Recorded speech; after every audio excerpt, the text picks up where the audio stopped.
Aujourd'hui, je vais vous partager le secret ultime de la lettre de motivation.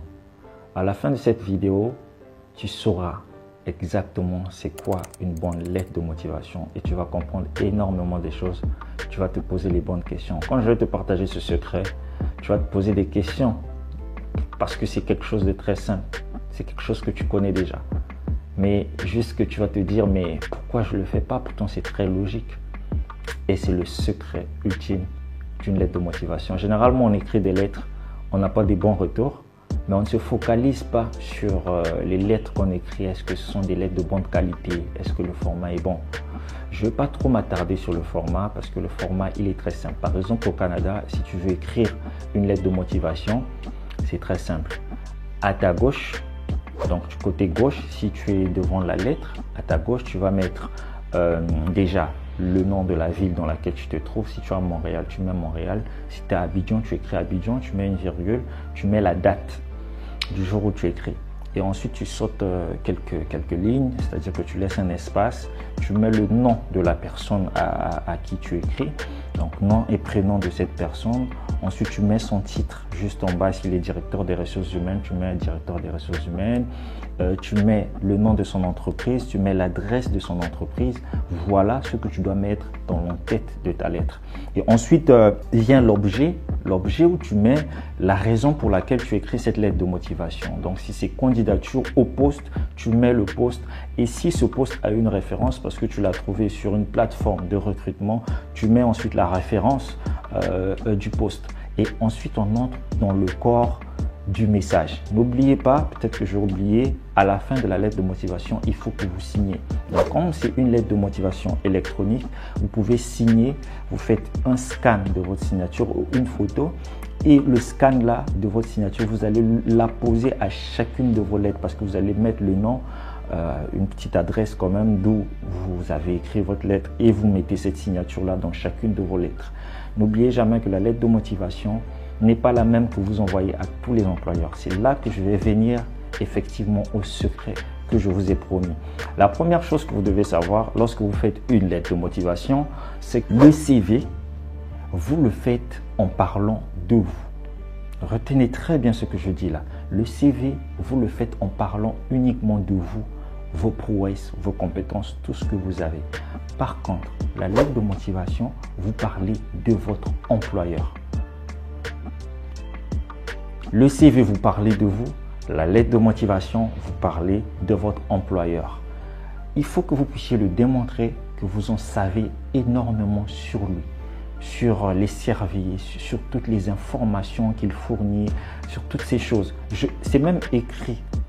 Si vous venez sur le site du Québec, je crois que je vais laisser le lien, vous allez voir, on a écrit que la lettre de motivation, vous devez à tout prix avoir des informations cruciales, des informations importantes sur l'employeur.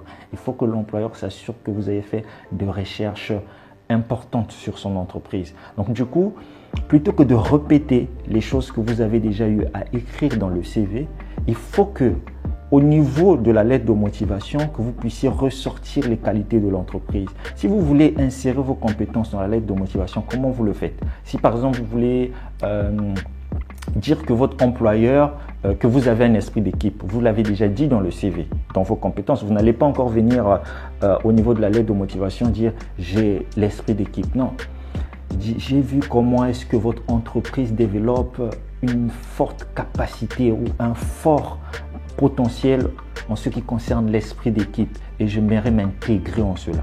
Est-ce que vous voyez? Donc il faut que vous soyez vous devez draguer.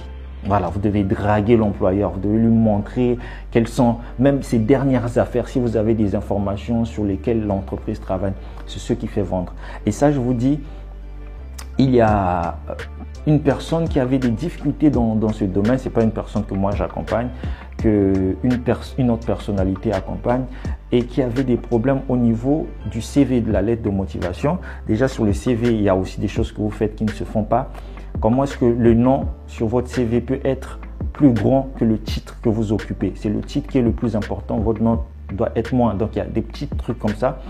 Et ce sont ces choses-là qu'il avait corrigées sur son CV et aussi sur sa lettre de motivation qui était à l'envers. Et c'est la plupart des cas dans les lettres de motivation que l'on fait qui sont à l'envers. Il faut les remettre à l'endroit. La lettre de motivation, c'est pour deux raisons, deux buts. Pour la lettre de motivation. Le premier but, c'est pour accompagner votre CV. C'est pour donner à l'employeur l'envie de lire votre CV. C'est ça le premier but de la lettre de motivation. Et le deuxième but de la lettre de motivation, c'est pour donner à l'employeur l'envie de vous rencontrer. Retenez ça très bien. Donc du coup, lorsque vous faites votre CV qui parle de vous, de vos compétences, de vos prouesses en termes d'expérience professionnelle, d'un autre côté, il y a la lettre de motivation où vous devez plutôt parler de l'employeur. Et n'oubliez pas les petits détails que je vous ai partagés. Si vous le faites, si vous étiez à 0, vous êtes passé à 50. Ça, je vous le garantis. Après, les autres facteurs pour lesquels on ne vous recrute pas, ça ne vous concerne pas. Mais vous, à votre niveau, vous devez bien faire les choses. Si vous gérez très bien à votre niveau, correctement les choses, ce qui ne vous concerne pas, alors vous êtes à l'aise. Si on ne veut pas vous recruter, là, il y a un autre problème. Mais rassurez-vous d'abord de bien faire les choses. Si déjà, les premiers facteurs là ne sont pas bien à votre niveau, vous ne pouvez pas dire qu'on ne vous recrute pas. Mais si vous avez bien fait tout ça, à ce moment-là, vous pouvez dire que le souci, c'est à leur niveau. Voilà ce que je tenais à vous partager. Très rapide. Mettez en pratique. Aussi longtemps que vous ne pratiquez pas, ça ne va pas vous profiter. N'oubliez pas, si vous avez des questions par rapport à ce que je viens de dire, laissez-les en commentaire. Si vous avez besoin que je vous accompagne d'une manière particulière, écrivez-moi par mon mail qui apparaît devant vous ici. Sur ce, prenez soin de vous. Chaque jour est une vie. On se retrouve très bientôt pour des prochaines vidéos et des bonnes astuces pour réussir tout ce que vous faites dans la vie. Prenez soin de vous. Ciao, ciao.